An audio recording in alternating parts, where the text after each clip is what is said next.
Hello, good morning. अब हम करते हैं, ये 5th चैप्टर हमारा चल रहा है प्राकृतिक वनस्पति। तो भारत में वन आवरण की, भारत में वन कितने पाए जाते हैं और कौन से राज्य में कितने प्रतिशत क्षेत्र पर वन है। भारत में वनों के विस्तार के संबंधी जो आंकड़े हैं वो दो क्षेत्रों से मिलते हैं। एक तो है कि राजस्व विभाग द्वारा वन क्षेत्र के रूप में जो कि टैक्स इकट्ठा करते हैं विभाग द्वारा। दूसरा वायु चित्रों या उपग्रह द्वारा भी वनों के बारे में पता चलता है। तो भारत में देश के कुल क्षेत्रफल के कितने प्रतिशत भाग पर वन है? 23.28% भाग पर है वन है। वन क्षेत्र के आंकड़ों को राज्य के राजस्व विभाग के कर्मचारी तैयार करते हैं, जबकि वन आवरण की पहचान वायु चित्रों या उपग्रह से प्राप्त चित्रों से की जाती है। भारत में वास्तविक वन आवरण 20.55% है। 2001 की बात की है इसने। 2011 में आपको ये आंकड़ा याद रखना है कि भारत में कुल वन क्षेत्र कितना है? 23.28% है। वन क्षेत्र का राज्यवार वितरण है, जहाँ लक्षद्वीप में वन क्षेत्र 0 है, अंडमान निकोबार में 87%। राउंड फिगर में चले जाना है।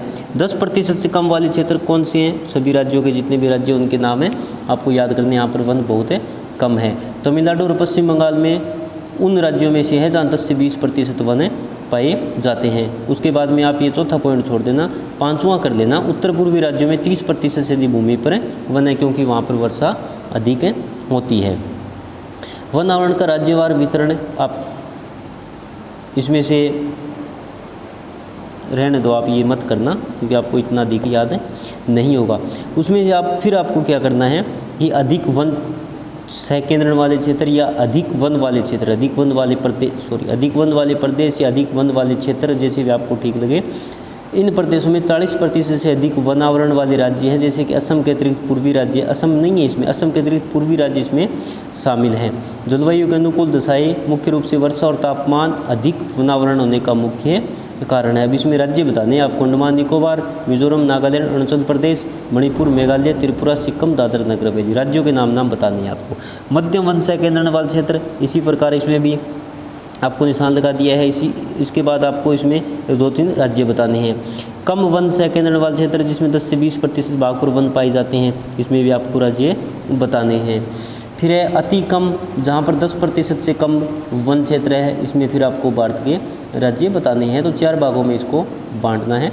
राज्यों के नाम आपको याद रखने पड़ेंगे। अब वन नीति था वनों का संरक्षण। वनों के लिए वन नीति बनाएगी ताकि वनों को बढ़ावा दे सके, और उसके बाद में वनों को लोग काट रहे हैं, उनके संरक्षण करने की कोशिश की गई थी। तो भारत उन गिने चुने देशों में से है जहाँ 1894 से वन नीति लागू है। 1952 और 1988 में इनको संशोधित किया गया। इसमें कई नए कानून बनाए गए थे। राष्ट्रीय वन नीति 1952, स्वतंत्रता प्राप्ति के पश्चात भारत में पहली बार 1952 में वन नीति लागू की गई थी। राष्ट्रीय वन नीति 1988, अब इसको 1952 में जो वन नीति बनाई गई उसको फिर संशोधित किया गया था। अब इसमें क्या संशोधित वन नीति के अनुसार क्या था? सतत पोषणीय वन प्रबंधन पर बल देगी, कि लगातार वनों का विकास करने पर बल देगी, जिससे एक और वन संसाधनों का संरक्षण और विकास किया जाएगा। दूसरे स्थानीय लोगों की जो आवश्यकताएं होती है वो किससे पूरी की जाएगी? वनों से पूरी की जाएगी। अब इसके उद्देश्य क्या थे? 33% भाग पर वन लगाना, जो कि अभी भी कम है।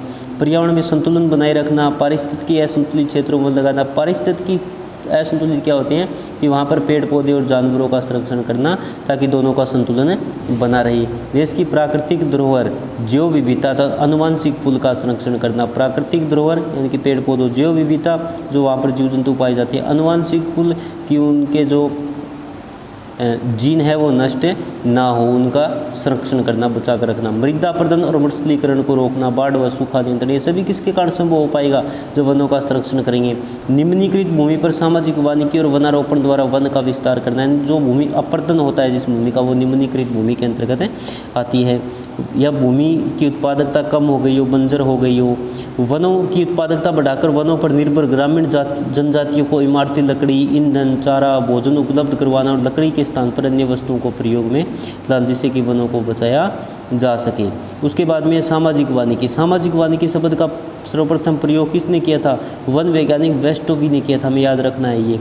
इस शब्द भारत में सामाजिक वानिकी का सूत्रपात कब हुआ था? 1950 में हुआ था। ये हमें याद रखना पड़ेगा कि वन वानिकी शब्द का प्रयोग किसने किया और इसकी कब शुरुआत हुई थी। इसका अर्थ और उद्देश्य क्या है कि पर्यावरण, सामाजिक और ग्रामीण विकास में मदद के उद्देश्य से वनों का प्रबंध और सुरक्षा तथा उस्र भूमि पर या बंजर भूमि पर वनारोपण करना तो सामाजिक वानिकी कहलाता है। इस कार्यक्रम का मुख्य उद्देश्य या गरीब लोगों के लिए ग्रामीण विकास है। नारा क्या, वानिकी लोगों के द्वारा और लोगों के लिए, कि वन है वो लोगों के हैं, लोगों के द्वारा और लोगों के लिए ही है। सामाजिक वानिकी को 3 भागों में बांट दिया गया। शहरी वानिकी, अब शहरों में या उसके आसपास जो निजी और सार्वजनिक भूमि होती है, जैसे खरीद पट्टी है, पार्क है, सड़कों के साथ जगह, औद्योगिक व्यापारिक स्थल है, इसको यहाँ पर जितने भी शहरों में भूमि खाली पड़ी है जो उपयोग में नहीं लाई जाती है, वो सभी भूमि पर वन लगाना है। ग्रामीण वानिकी में 2 भागों में बांट दिया गया, तो कृषि वानिकी और दूसरा है सामुदायिक कृषि वानिकी। अब खेतों में भी लोग फसलें के साथ साथ पेड़ पौधों को लगाते हैं, जिससे कि इसको खाद्यान्न, चारा, ईंधन, इमारत, लकड़ी आदि मिलती है।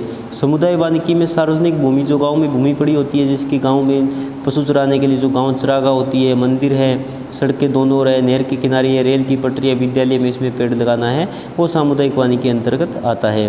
फार्म वानिकी के अंतर्गत खेतों में लोग हैं वो व्यापारिक महत्व वाले दूसरे पेड़ लगाते हैं। वन विभाग इसके लिए छोटे और मध्यम किसानों को निःशुल्क पौधे उपलब्ध करवाता है। फार्म वानिकी में क्या है कि फसलें नहीं बोते हैं, सिर्फ पेड़ों को ही लगाते हैं, तो वो फार्म वानिकी के अंतर्गत आता है। तो हमें फार्म वानिकी के बारे में भी पढ़ना है, अच्छे से याद भी करना है। तो सामाजिक वानिकी क्या होती है, इसके प्रकार, इसकी शुरुआत कब की गई और इसकी शुरुआत किसने की थी, हमें ये अच्छे से लर्न करना है। क्योंकि जो लास्ट में जितने भी क्वेश्चन है वो कहाँ से मिलेंगे, सारे के सारे क्वेश्चन है वो चैप्टर से ही मिलेंगे।